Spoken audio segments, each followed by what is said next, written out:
వరంగల్ జిల్లా తూర్పు నియోజకవర్గంలోని ఎల్లమ్మ బజార్లో ఏర్పాటు చేసిన మట్టి గణపతి నిమజ్జనానికి సర్వం సిద్ధం చేశారు.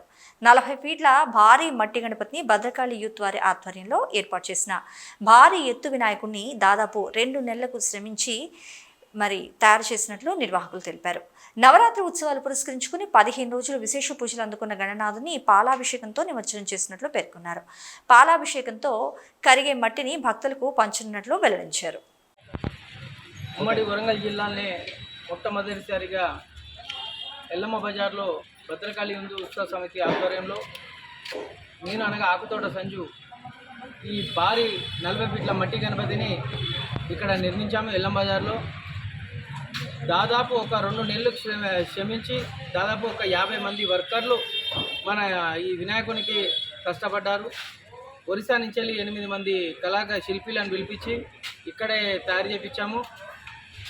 13 రోజులు స్వామివారు పూజలు అందుకొని వేద పండితులతోని 11 మంది వేద పండితులతోని నిత్యం గణపతి హోమం, చండీ హోమం, అన్ని హోమాలతోని రుద్ర హోమం, అన్ని హోమాలతో పాటు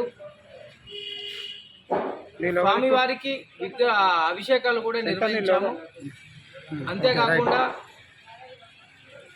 15 రోజులు పూజలు అందుకున్న తర్వాత స్వామివారి నిమజ్జనానికి రెడీ అవుతున్నాడు.